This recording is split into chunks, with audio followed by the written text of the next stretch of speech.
Welcome back, listeners, to BizBlend, where sharp thinking meets smart business. I'm your host, Sana, and today we are cutting through the noise on scaling companies with clarity, not chaos. And listeners, my guest is a powerhouse in organizational design with deep experience guiding CEOs, operators, and even professional sports teams. He has built the Square Management System, which is a framework that helps leaders align their teams without falling into the trap of micromanagement. Now, at the core of it is something which is called constrained independence, which is a principle that balances autonomy with accountability through clearly defined guardrails. We'll further explore that in the conversation, listeners. So, whether you are leading a company or preparing to, this episode will be backed with actionable tools to design high trust, high performance cultures that actually scale. So let's welcome our guest, Matthew Person. Matthew, welcome to the show, and I'm absolutely excited to have you here with us. So it's a pleasure. Thank you for having me today. Matthew, let's start with the basics.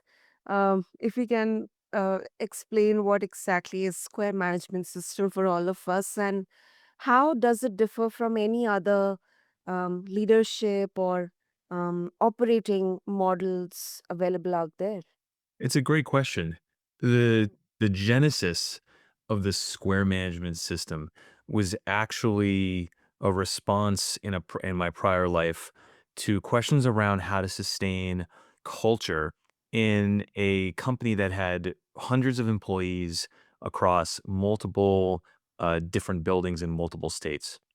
And my answer at that point in time started the framework that became the Square management system.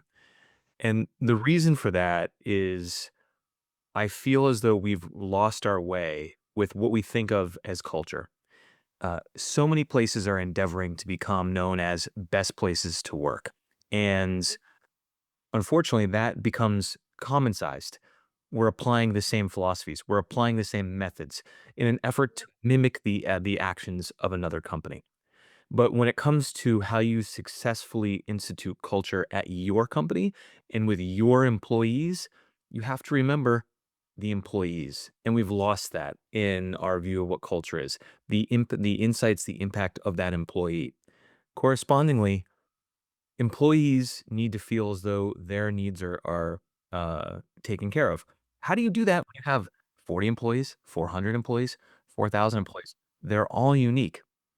And so this system is set up to provide employees with a degree of what I call constrained independence.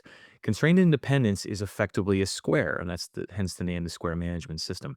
And it can be intentionally designed. It can be constructed by executives to frame the type of resulting culture that stems from the process and procedures that make up the borders of that square. That square can be very constrained, and by that I mean the actions and the thoughts and the independence of the employee can be very tight and limited, or that square can be very big, broad, and allow for a lot of employee autonomy. For good culture to result, both the employees' views of ways of doing and the company's ways of doing have to match. A person who enjoys tight constraint, who wants to be more of an executor, is not going to survive in an environment that's very broad, where they're dependent upon to maybe make their own decisions.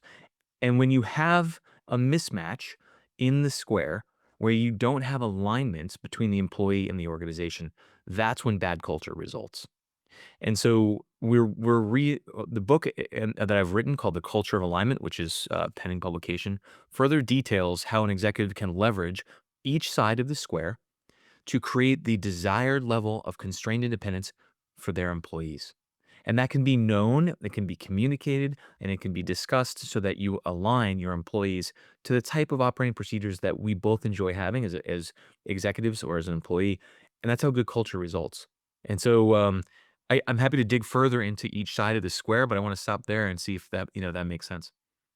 Yeah, that absolutely makes sense. And Um, when you mention about the reason, best places to work, I think yes, we are trying to follow the same framework, trying to tick the same check boxes, irrespective of the industry the company is in, or maybe the strength the company has, whether it's 40, 400, or 4,000, the type of leadership. So it's different. So it is very kind of, to some extent, impossible to actually clearly define at an overall level. So I think this system definitely uh, becomes relevant in that context. It does. I think the biggest problem executives have, and I had when I was a younger professional working through managing businesses, was how do you actually organize a company the right way to make it uh, so that you have a uniform policy that can make sure that we've communicated these things, that every employee understands that we're hiring the right employees that map to how we want to operate. And I think what differentiates this system is that it is immediately actionable, both on my website, townsquare-advisors.com, and the forthcoming book. You get access to a 40-point survey that details the elements that you can use to make your own square. And that's the key point. It's your square for your employees. And so each side, and there's four of them, has 10 elements. The first side is identity, effectively who we are as a company. That is how your organization defines itself: missions, values, brand personality, core beliefs. The key question for an executive might be, do our people really know what we stand for and why it matters? And they may not. And that could be a point then of misalignment with your employees. The second side is the second I is instruction, how we operate as a company. This is where the clarity and consistency of expectations is delivered. It's onboarding, standards of process, training, knowledge transfer. The key question here for an executive is, are the roles, expectations, and processes clear and scalable? If you're leaving the ambiguity of choice to employee about how to actually operate, then you're going to get different service levels, you're going to get different service standards, and chaos may ensue. The third I is intercommunication. And this is where I would argue most people think about culture. That's the ping pong table, the happy hours on Thursdays. It's just one side. Intercommunication is how we interact. It is organizational hierarchy. It's meeting cadence. It's the use of communication tools and tone. The question here for executives is information flowing in a way that drives clarity and trust? And it may not be. You may have misalignment because something may be said at the executive level and it won't flow to the front line properly. The last piece that ties this all together is the fourth I is information feedback. How we improve as a company. How is performance measured? How is it shared? Is it used to evolve the business? The key question here is, are we learning and adapting fast enough to stay competitive? When you put all four eyes together, you create a square. That square is going to have different level of constraints. It's not uniform. You don't need each side to be lightly constrained or heavily constrained. You need to answer the questions individually and then come to that organizational process to produce that fifth eye, constrained independence. And every company can score themselves. Correspondingly, individuals should score themselves. You should know the preferred environment that makes you the best employee, and that way you can set yourself up for success in your next interview, or you can use the system to identify maybe where you're misaligned with your company and then talk to leadership about how that you can affect that level of change. And so it's a great system for someone to go and score their company and maybe look at where they currently are and then use the same system to determine where they want to be. And you will immediately, through the delta between those 40 questions, know the areas in your business that you need to fix to affect the right operating processes and procedures to get to the desired culture that you want. And that's why it's so different from everything else. This is not a book about other people's behaviors. It's not a book about following other people's successes. It is clearly about how you and his executive team or you as an individual define your level of success. And that's a key thing that I think is missed in corporate culture today. Wow. I think that's a brilliant and that's such a great application here, not only at the organizational level, but at an individual level as well, whether you are a part of the company or not. I mean, even if you're going for interviews and all, this system can be applied. So That's really such a useful way to look at this. And Matthew, there's another phrase that I mentioned in the intro, and I'm really curious to know about it. Constrained independence. I mean, it's such an intriguing phase. When I first read it out loud. So, if you can once again explain that for all of us, and how can leaders apply this without um, maybe falling into that trap of either chaos or control?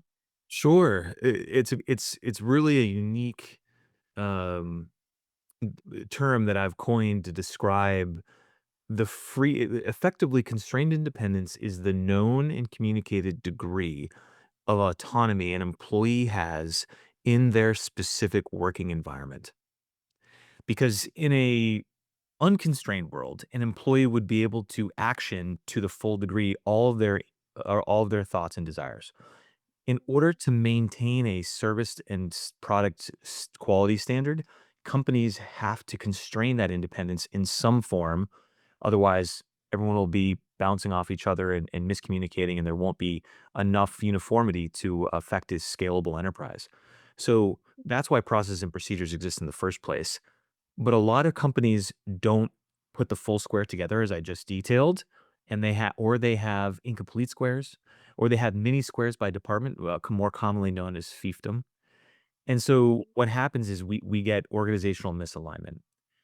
Correspondingly, employees have differing levels of what that constrained level of attendance is. And that constraint, some people want a very broad or lightly constrained environment where they can action and innovate and be on their own and be trusted to go do what they want. And other people don't like that. Other people want to have a very tight level of constraint and know exactly where the borders are and have limited wiggle room and they just want to execute. And both of those environments are okay. Actually, in actuality, there is no desired or preferred or optimal level of constrained independence. The only one that matters is the executive team and management leadership, their view of what constrained independence should be for their business, and that the employees who work there also share the same general opinion. That's how you get alignment between employees and companies, and that's how good culture results. If you think about it differently, new employees don't start disgruntled. Moreover, I've never been to an interview, and I doubt any other listener has been to an interview where the hiring manager said, "Hey, this is a bad culture." That just doesn't happen. So how does disarray happen? How does an employee become disgruntled? Why do almost half of new employees quit in the first 18 months? It's because the known degree of constrained independence at a company was not assessed or vetted properly by the employee or vice versa. And you get misalignment because there are differing levels of expectations. If hiring teams could do better at defining their own view of constrained independence, that's the processes and procedures that define how the ways of doing at a company, and map that in the hiring process to the employees, they'll never have a mismatch. They'll always have the people who are set up to succeed. A very simple example of this would be an employee who wants to be in jeans and a t-shirt on a beanbag on the floor in a hallway with a laptop on their legs doing work that way being asked Mhm. to report to work in an environment where they needed to have a suit and sit in an office by themselves. They're not gonna succeed in that environment. It's a very high level example, but if you walk through the management system in all 40 elements, you'll see the different pieces and how they can be manipulated either in a light fashion or in a heavy level of constraint to affect a way of doing, an operating process and procedures that will give you that level of constraint, that desired level of constraint. And each person and company should know what that is for themselves. Hmm. I mean, that is definitely intriguing. And can you give any case study or a story where your model it proved that it was not about this is not about something, because some listeners, they might interpret this as, it's just a rebranded version of, the traditional hierarchies that we see in the corporate environment. So if you can give an example, where it proved that it is not about old school command and control. It's definitely not old school command and control, and the reason for that is I think by definition, old school command and control would be a heavy level of constraint in which there is no autonomy for employees. They follow the direction of the senior staff. That's heavy level of constraint. The autonomy of the employee is limited. But not all companies are like that. By all means, a traditional startup is usually very lightly constrained for an array of reasons, and so you do get businesses that fluctuate heavily between their levels of constraint. And at times in the growth stage, a company like a growth VC-backed company might be lightly constrained at start, and then need to change its level of constraint as it scales in order to maintain the trajectory and ensure that there is some level of rigidity around service and product quality standards and delivery standards that maybe didn't need to exist when it was at a younger stage in its life cycle. So I would argue that command and control is an old way of doing. The way this works, to give you an example, that it can be specific to a function as much as it can be to a company, would be for example, in process where you have multiple stakeholders. What you set up is a box. One process would be, for example, in M&A, in NDAs, there are considerations that are around non-solicit and legal verbiage. Your private equity owner might have a certain view of what those constraints need to be in terms. The HR department may have their view on non-solicit. And of course, the corporate development team might have their view of what needs to get done because that's market. If you work across all three parties, to agree on the min and the max thresholds for the major points, and you trust each other to set that box of preference, that square, and each person knows that they can operate within that square, then everyone will know in advance where they can negotiate, what they can agree to, what they can't agree to, how to process it. So you don't actually have to have a discussion every single time when something does come across, you know how to action against it independently, and you're a faster and more efficient group of people because decisions have already been made in advance. And when you do need to communicate, it's because you're interested in going outside the box, which may not be possible, but at least you're only saving time for meetings around negotiating points for the things that fall outside of what we've already agreed is normal. If you take that example and bridge it to an entire company, that's the level of efficiency you get. The Square management system is designed to give teams freedom of creativity, to empower without some level of like aimless movement, to support them, again, giving them guidelines, but not micromanage everything that they do, and to make them free to action things as they need to, but within the alignment within company goals. That creates trust, that creates loyalty, that creates faster decisions, faster speed, and that creates a growth, scalable enterprise. Wow. I think this example definitely makes it clear. It's uh, correct me if I'm wrong, Matthew, but it's like there is a shared level of trust, confidence, conviction, understanding, clarity, collaboration. It's within those four sides of the square. It's within that square. That's The right. growth. That's the goal, and the reason for that is you've hit on something really important is the square does create that, and the reason why is you're not asking an employee to change who they are. A lot of times in corporate culture, in the workforce today, because we've defaulted to this best places to work mindset that's common sized, if you as an employee don't work out in that environment, you're immediately labeled as the bad actor. Well, I can't believe that Sana didn't work out here. This is the best place to work. It should work for everybody. She must have an issue. And that's not true at all.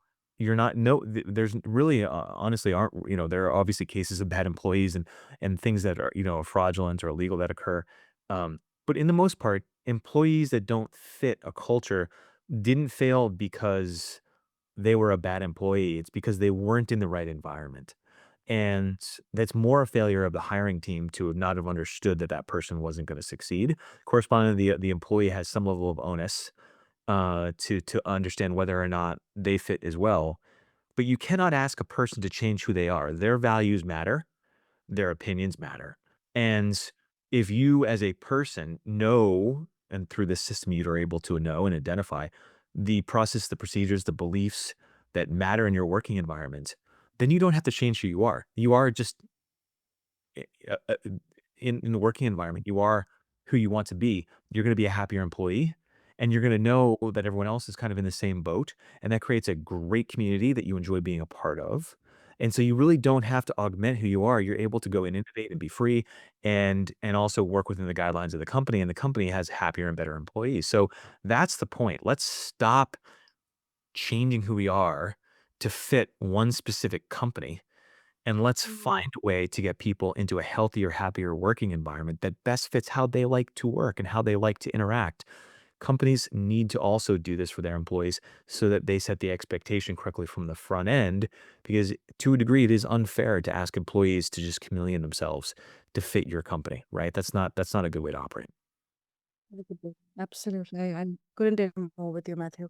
And does the basics or the fundamentals of square management system differ when it comes to startups or maybe small and medium businesses, or it remains the same, Matthew? I mean, how have you seen the dynamics changing with respect to an organization or a large enterprise than a startup or a small company? It's a really good question. I do think that this system allows for change. There are some industries that there's less room for this. Those would be heavily regulated businesses, or where ones where there's a working environment that needs to be structured. Think of manufacturing, where you kind of have to work in a certain parameter to get things done right, or the process will fall apart. Think regulatory or compliance in biopharma or healthcare, where you have to follow standards, or there can be health or impacts to people's lives. That's where you're probably going to be in a more heavily constrained environment for very obvious reasons. When you step outside of those circumstances and you get into just more what we call traditional business, the level of constraint does vary. It should vary by side. When you're in a startup space and you're working to define who you are, you can use this system to understand how you might want this business to look. A lot of startups don't fully grasp. They've got a good product, some good technology, but the business fundamentals aren't there. This book is going to give a startup the fundamentals, but it's going to advocate a little bit that you stay loose as you work to figure out who you are as a business. Startups are notorious for having to pivot to reflect the needs of customers as they work to launch themselves. If you're in too rigid of an environment, too heavily constrained, that may limit a startup's ability to adapt and survive. If you're a larger enterprise, you're going to be in more of a consistent state. Um, but interestingly enough, I had artificial intelligence take the survey and I asked it, what's the optimal square? Now, the argument here is that there is no optimal square, right? It's the only square that matters is the one that works for you and for your employees. But the answer from AI was that you would have a moderate view of identity, and the reason for that is you want a big enough umbrella to allow for strategy shifts without confusing the market or your customers. So if you're too tight on identity, maybe you might conflict a little bit there. You want really tight instruction though to make sure people really know how they're expected to operate, but you want loose intercommunication to allow dialogue and interaction to be more free. And lastly, on information feedback AI, said, hey, you should probably keep this moderate but not too tight. You want to be overbearing with feedback, but you also want to make sure that you allow for some level of rigidity so you keep the square whole. That is interesting, Matthew. And is there any good time or best time to execute this system? Or, I mean, basically, I'm just curious that, are there any early warning signs or red flags that company uh, should be mindful about, when, or they may realize that they're losing both? And when will be the best time to implement this? You can implement it in action at any time, though I think for different reasons. On an individual level, I think everyone should there's a free quiz on my website, townsquare-advisors.com. Individuals can take the free quiz and learn a little bit more about their preferred working environment. Most everyone who I've had take this is usually kind of like, that's directionally accurate, but surprised maybe by the response. If you want to dig in on the website and take the full 40 element survey to really get granular, you can do that. C-suite executives can do it as well, and there's a couple ways that C-suite executives can use this.